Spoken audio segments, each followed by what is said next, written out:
केंद्र से लेकर राज्य और नगर सरकार तक हर केंद्र बीजेपी के भगवा रंग से रंगा हुआ नजर आता है। लेकिन ग्वालियर का वार्ड नंबर 15 आज भी यहां कम्युनिस्ट का झंडा लहरा रहा है। ना बीजेपी इसमें सेंध लगा पाई है और ना ही कांग्रेस यहां अब तक कब्जा कर पाई है। ग्वालियर को बीजेपी का गढ़ कहा जाता है। प्रदेश से लेकर राष्ट्रीय स्तर के नेता इस क्षेत्र से आते हैं। फिर चाहे बात जयभान सिंह पवैया की हो या फिर केंद्रीय कृषि मंत्री नरेंद्र सिंह तोमर की, बावजूद इसके ग्वालियर नगर निगम का एक वार्ड कम्युनिस्ट पार्टी का गढ़ बना हुआ है और बीजेपी समेत कांग्रेस और अन्य पार्टियां इस किले को ढहाने में नाकामयाब साबित हुई हैं। कुछ आंकड़ों के जरिए इस वार्ड के इतिहास पर नजर डालते हैं। 1994 में यह वार्ड कांग्रेस के कब्जे में था। 1999 में कम्युनिस्ट पार्टी जीत कर आई। रामविलास गोस्वामी पार्षद चुने गए। 2010 तक लगातार कम्युनिस्ट पार्टी का कब्जा रहा। 2010 के चुनाव में कांग्रेस की वापसी। कांग्रेस के देवेंद्र राठौर पार्षद चुने गए। 2010 के चुनाव में बीजेपी की जमानत जब्त हुई। अगले चुनाव में फिर कम्युनिस्ट पार्टी जीती।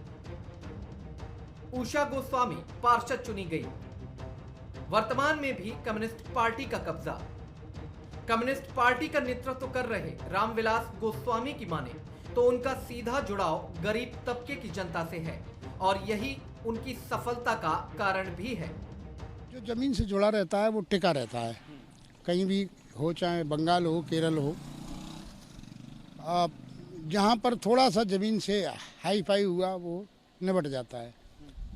अपन यहाँ पर बने हुए हैं, अपने लोगों से जो संबंध हैं घरेलू वो तो हैं ही, लेकिन अपन लोगों जनता के विकास के काम को भी बहुत प्राथमिकता से करते हैं। वहीं वार्ड के लोग किसी दल को न चुनकर व्यक्ति के कामकाज को तरजीह देते हैं, यानी कि उनकी मुहर विकास के नाम पर लगती है। कम्युनिस्ट पार्टी को नहीं, काम को चुनते हैं। जैसे जैसे वार्ड में काम होते हैं उसके हिसाब से आदमी पार्षद को चुनता है। काम होता है तो इस वजह से पार्षद को चुनते हैं। जो पार्षद काम कराता है वो चुन के बार बार वापस आता है। वहीं बार बार हार का मुंह देखने के बावजूद चाहे कांग्रेस हो या कि फिर बीजेपी आगामी चुनाव में अपनी अपनी जीत के दावे करते हुए नजर आती हैं। जहाँ भारतीय जनता पार्टी का पार्षद बनता है तो विकास के प्रति इतना प्रतिबद्ध होता है कि लड़ झगड़ के महापौर से किसी भी तरह फंड लाता है, अपने वार्ड का विकास करता है। लेकिन सीटू और वामपंथी दल मजदूरों को, नागरिकों को बहुत नीचे स्तर तक ले जाते हैं, उनका उत्थान नहीं करते हैं ताकि वो उनके गुलाम बने रहें। इसलिए वो वार्ड अभी वामपंथ से मुक्त नहीं हो पाया है। इस बार हम पूरा प्रयास करेंगे। मैं आपको विश्वास दिलाता हूं कि हम वो वार्ड जीतेंगे।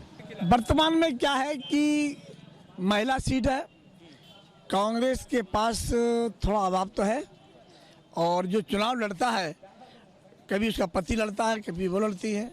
भारतीय जनता पार्टी वहाँ जीत नहीं पाएगी। कम्युनिस्ट पार्टी और कांग्रेस की टक्कर होगी। प्रदेश के बदलते सियासी समीकरणों के बीच अब आगामी नगरीय निकाय चुनाव में जबकि चंबल अंचल के कई बड़े कांग्रेसी नेता बीजेपी में शामिल हो चुके हैं, क्या बीजेपी कम्युनिस्ट पार्टी के इस गढ़ में सेंध लगा पाएगी? क्या कांग्रेस 2010 का प्रदर्शन दोहरा पाएगी या फिर कम्युनिस्ट पार्टी अपने किले की मजबूती को साबित करने में एक बार फिर सफल हो पाएगी? ये तो नगर निगम के चुनावी नतीजों के आने के साथ ही पता चलेगा।